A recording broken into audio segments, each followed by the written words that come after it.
All right. So um, today we are going to dive into something that I think we're all kind of struggling with these days, Mm. and that is how to focus. Yes, Like, how do we actually focus when it feels like the world is designed to distract us? absolutely. And to do that, Yeah. we're going to be going deep on excerpts from a guide appropriately titled Focus, a brief guide on how to improve focus and concentration. Love it. And trust me, you're going to want to have a notepad for this one. Yeah. So This is a good one. I'm excited to get into it. Yeah, me too. Um, I think what's really interesting about this guide is that okay. it kind of reframes how we think about focus entirely. I am here for the reframing. Yeah. Hit me with it. So basically, it argues that focus isn't just about concentrating harder. Okay. It's about ruthless prioritization. It's about saying yes to one thing. Right. And that means saying no to everything else, even stuff that seems important. So Right, you're yeah. actually getting more done when you embrace that. So it's like, instead of spreading ourselves thin, we need to become masters of elimination. Yes, Yeah. exactly. Okay. The guide really emphasizes that the real struggle isn't focusing itself. It's deciding what to focus on. Yeah. We get so paralyzed by having too many options, Oh, totally. too many things on our plate. Yeah, and that's where I think I get tripped up a lot. Yeah. It's like, yeah, okay, I can focus when I have a deadline Yes. or, when it's crunch time. Yeah. But how do I manufacture that, Right. urgency on a random Tuesday? Exactly. And the guide really dives into that. Okay. But first, I think we should talk about, Yeah. we should bust this myth that's probably costing you hours a week, Okay. and that's multitasking. I know it's bad, but, I'm so guilty of it. We all are. So what's the real damage? Well, think about it this way. Okay. Imagine you're deep in a coding session. You're in the flow, I'm with you. and then you check a Slack message. Well, yeah. Gone. Yeah. That flow state is gone. Yep. That's what they call the switching cost. Hmm. Every time you switch tasks, your brain has to pay a price Okay. to get back into that. Yeah. It's constantly hitting the reset button. Okay, that visual is painful, Yeah. and it happens all day long. All day long, right? Yeah. And the guide points out that even if you're just glancing at emails, Yeah. every few minutes you're losing serious time. Okay. That mental reset. Right. It's not even about willpower at that point. Yeah. It's just about understanding how our brains work. So multitasking isn't just inefficient. It's literally like making us dumber. Yeah, you could say that. Okay, this is a wake-up call. It is. So now to your point about choosing what to focus on, Yes. the guide highlights a strategy from none other than Warren Buffett. It does? Wait, Warren Buffett has focus tips. He does. I'm suddenly very interested. So he calls this the two-list strategy. Okay. You write down your top 25 goals, Mm-hmm. and then you circle only the top 5. Okay, Those are your must-dos. got it. Now, what about the other 20? The other 20, well, those go on the maybe later list, right? Yeah, nope. Ooh. Here's where it gets a little wild. Okay. Warren Buffett says those other 20 are your avoid at all cost list. Seriously? Seriously. Even if they're good ideas? Even if they're good ideas. That seems very counterintuitive, but also kind of brilliant. right. Okay. It's about recognizing that even good can be the enemy of great. Right. You're eliminating distractions at the source. Wow. My mind is blown. Yeah. Okay. So let's say we've chosen our top 5. Yes. How do we actually stick with them, when motivation inevitably dips? Well, the guide offers 2 key strategies for that. Okay. Lay it on me. The first one is to measure your results. Okay. Our brains crave feedback. So tracking progress, even in small ways, fuels our desire to keep going. That makes total sense. Yeah. What would that look like for our listeners? Yeah, what are some things they could measure? Well, it depends on their goals. For a writer, it's words per day. For someone learning a language, it's minutes spent practicing. Right. It's all about finding that metric that proves you're moving forward. I love that. Yeah. You're turning abstract goals into concrete data points. Yes, Okay. exactly. Now, the second strategy is about shifting our focus Okay. from the event, Mm. achieving the goal, Right. to the process itself. Okay. It's about falling in love with that daily grind. So not about the book deal. It's about writing every day. Right. Not about the marathon finish line. It's about lacing up your shoes each morning. Exactly. Okay. The guide argues that when you find joy in the process, the results will follow. Yeah. And it's just way more sustainable long term. Okay. That's a huge mindset shift, but I'm starting to see the appeal. Yeah, It takes the pressure off this idea of arriving somewhere. exactly. Okay. Now, let's talk about some mind hacks Ooh. that the guide suggests for improving concentration day to day. Yeah. These are things you can implement right away. Hit me with those practical tips. I'm ready to upgrade my focus game. Okay, so one that really stood out to me was choosing an anchor task for each day. Okay. It's like that one non-negotiable thing that you're like, this must get done today.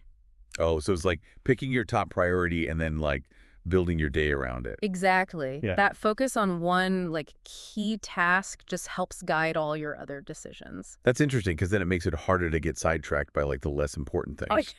Exactly. Yeah, what else does the guide recommend?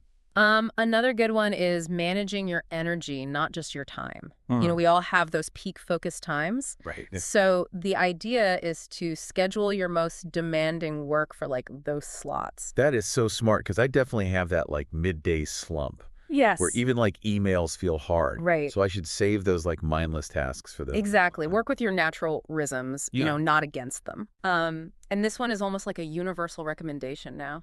Okay. Avoid email first thing in the morning. Oh, I have heard that, Yeah.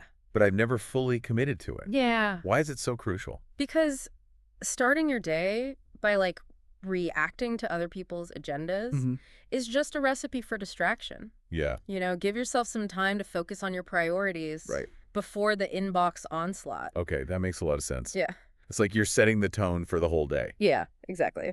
Okay, so what about the elephant in the room? Yes. Our phones. Our phones. How do we tame those like attention-sucking beasts? You know, the guide gets pretty radical on this one. Okay. Leave your phone in another room, Okay. especially when you need deep focus, out of sight, out of mind. I've tried that during like writing sprints. Yes, And it is amazing how much it helps. it is. It's like my brain finally calms down. Exactly. And it's not even just about like notifications, it's the visual temptation. That's why the guide also recommends like working in full screen mode on your computer, Okay. you know, just to eliminate all those tempting icons and tabs. I am sensing a theme here of creating a distraction-free environment. Definitely. Okay. And this one might seem small, Okay. but it can be huge. Lay it on me. Streamlining your morning routine Okay. to eliminate any tasks that could derail your focus. What, like making breakfast? Even that. I'm a pretty elaborate breakfast person. I hear you. Is that out? But if it's taking you out of your flow state, Okay. it's a distraction. Yeah. The guide really encourages you to examine those like seemingly harmless habits. This is all so eye-opening. It is. Okay, so before we move on from this section, Yeah, I'm curious, because the guide also mentioned something called intermittent fasting it does. as like a focus hack, Yeah, which seems a little out of left field. it does. But the author makes a really compelling case. Okay. By delaying breakfast, it creates this like extended block of uninterrupted time in the morning. So he's essentially hacking his hunger hormones Right. to extend his peak focus time. Exactly. That's fascinating. Yeah, and it highlights how sometimes those counterintuitive approaches Right. can yield surprising results. Absolutely. Oh. Okay, so we've covered a ton of external strategies. Yes. What about training our minds directly? Can we actually get better at focusing? Absolutely, How through many? practice. The guide really dives into this concept called zanshin. Attention. It's a state of relaxed alertness Okay. that comes from Japanese martial arts. Zanshin. Okay. I'm intrigued, but I need a translation for us non-martial artists. Okay, so think of like a surgeon, Okay. calm, but like totally present and ready to react. Mhm. That's zanshin. Okay. You can cultivate that in your work too. Oh, I You know, being fully engaged. Yeah. But not tense. Wow, that's a powerful image. It is. So it's not just about like blocking out distractions. It's about being hyper aware of what you were focused on. Exactly. It's about presence and intention, Yeah. not just brute force concentration. This is making me think about that focus on the process idea we talked about earlier. Yes. You know, when you're genuinely engaged with what you're doing, focus becomes almost effortless. It does. Yeah. Passion fuels focus. And zanshin is kind of like a way to cultivate that state of flow. Okay, this is all incredibly insightful. Good. But let's be real, like, staying focused is a constant battle. It is. What about those times when boredom hits? Or our own thoughts start to sabotage us? Yeah. Those internal distractions I feel like are the worst. They are, but the guide doesn't shy away from that challenge. Okay. It offers some really good strategies for dealing with those mental squirrels. Okay. And I think we should dive into those after we Yeah. continue with the rest of the deep dive. Okay, so we've tackled all those external distractions, but like now I'm curious about the internal ones. What about when it's not the notifications or the emails, but it's like our own thoughts that are derailing us? Those mental squirrels can be pretty tricky. Yeah, they're the worst. But the guide actually has some interesting advice on that front. Okay. It suggests starting by simply acknowledging those distracting thoughts or feelings Okay. without judgment. So don't try to like fight them, just observe them. Exactly. Like treat them as data points. Yeah. You know, instead of getting frustrated, try to understand like why your mind is wandering, what is causing that distraction. That's a good point. Yeah. It's like if I'm suddenly craving cookies while I'm working, maybe I'm just hungry, Right. not actually procrastinating. Exactly. Sometimes just recognizing the root cause can be enough to like take away its power. Okay, that makes sense for like the sudden urges, but what about boredom? Yeah. Sometimes the task itself is just dull. How do you focus then? Well, the guide has a really interesting perspective on that. Okay. It encourages us to actually reframe boredom, not as a negative, Yeah. but as an opportunity for deeper thinking. So instead of checking my phone the second I get bored, I should just like sit with it. Well, not just sit there, Okay. but use that time for reflection. You know, maybe let your mind wander, see where it takes you. Okay. Boredom can actually be a breeding ground for creativity. It's like we've been so conditioned to fear any empty space. Right. But sometimes those empty spaces are where the best ideas come from. Exactly. Our brains need that downtime Yeah. to process information and make new connections. Totally. So don't underestimate the power of boredom. This whole conversation has been such a masterclass in reframing. It has. So I guess as we wrap up this deep dive into focus, Yeah. what's like the most important message you want listeners to walk away with? I think it's this. Focus is a skill, not a talent. Okay. It's something you can develop through practice and intention. Mm-hmm. You don't need superhuman willpower. You just need the right strategies. And that's what this guide is all about, right? It's not about becoming some kind of focus monk. Right. It's about making conscious choices about where we direct our attention. Exactly. It's Yeah. about understanding your own mind, creating a supportive environment, and using the right tools to achieve your goals. Okay. And honestly, that's something that everyone can benefit from. I love that. This has been an incredible deep dive. I feel like I have a whole new set of tools to not only improve my focus, but also to understand like why I struggle in the first place. Yeah.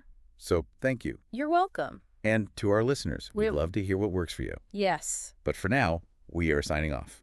Until next time, stay focused. Stay focused.